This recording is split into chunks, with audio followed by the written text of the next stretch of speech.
RJD के लोग जो पिछले 30 बरस से मुसलमानों के रहनुमा होने का दावा कर रहे हैं, मैंने उनको आज इस सभा और इस मंच के जरिए ये चुनौती दी।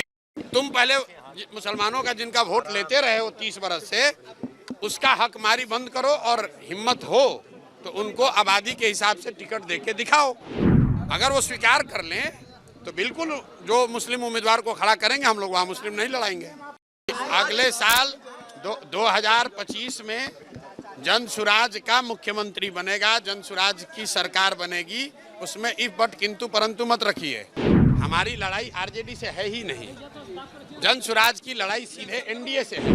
आरजेडी तो ना 3 में ना 13 में, आरजेडी को कौन पूछ रहा है? लड़ाई हम में और एनडीए में है। जन सुराज प्रमुख प्रशांत किशोर ने राष्ट्रीय जनता दल राजद को चुनौती दी कि अगर पार्टी मुसलमानों की नेता होने का दावा करती है तो उन्हें वोट बैंक के रूप में इस्तेमाल करने के बजाय उन्हें उनकी आबादी के हिसाब से समुदाय के लोगों को टिकट देना चाहिए।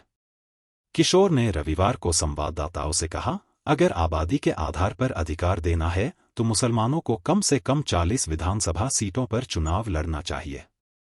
राजद के लोग मुसलमानों के हितैषी होने का दावा कर रहे हैं।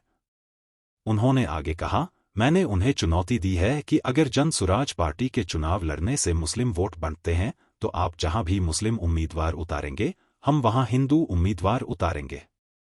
उनके अधिकार छीनना बंद करें और आबादी के हिसाब से उन्हें टिकट दें। आपने उनके वोट छीन लिए हैं। किशोर ने आगे बताया कि वर्तमान विधानसभा में केवल 19 मुस्लिम सदस्य हैं, जबकि राज्य की कुल जनसंख्या में मुस्लिम समुदाय की हिस्सेदारी लगभग 20% है।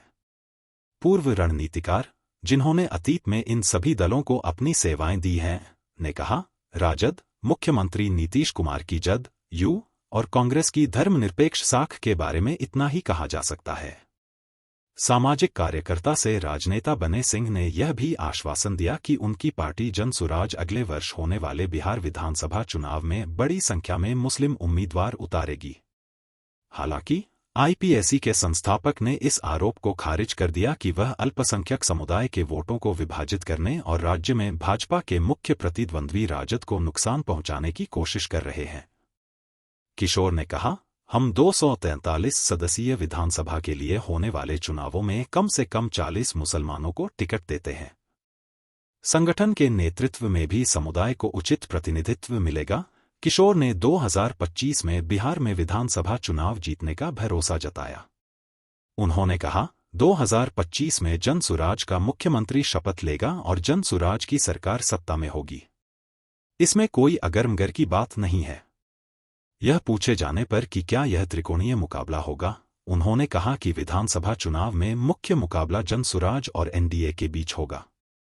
उन्होंने कहा, लोकसभा के आंकड़ों के अनुसार बिहार की 243 विधानसभा सीटों में से एनडीए 176 पर आगे है। आरजेडी कहीं नहीं है। उनकी जनसंख्या के हिसाब से देने की जो बात कही गई है, उसके तहत मुसलमानों की आबादी के हिसाब से कम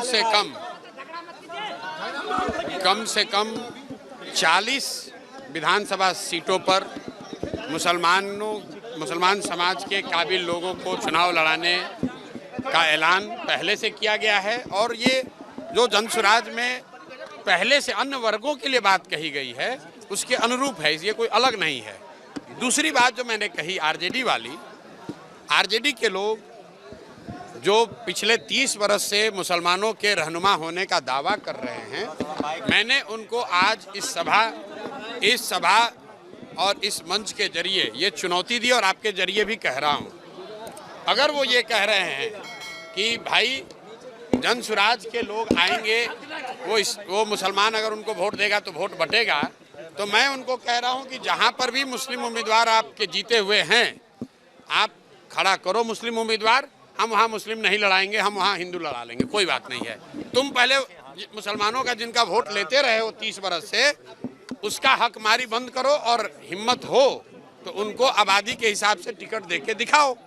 वोट तो तुमने लिया है, ये हमने उनको चुनौती दी है। अगर वो स्वीकार कर लें तो बिल्कुल जो मुस्लिम उम्मीदवार को खड़ा करेंगे, हम लोग वहाँ मुस्लिम नहीं लड़ाएंगे। अरे भैया, दल बना नहीं, और आप सीएम कौन होगा।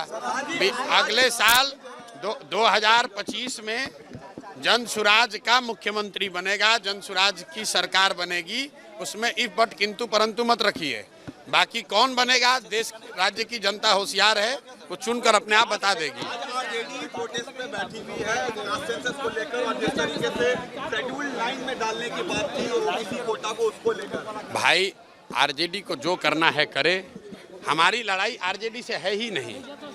जन सुराज की लड़ाई सीधे एनडीए से है। लोकसभा के चुनाव के नतीजों को अगर आप देखिएगा तो 176 सीट पर तो एनडीए आगे है। आरजेडी तो ना 3 में ना 13 में। आरजेडी को कौन पूछ रहा है? लड़ाई हम में और एनडीए में है। आरजेडी चाहे धरने पर बैठे या चाहे जाकर अनशन पर बैठ जाए। समाज के सभी वर्गों की भागीदारी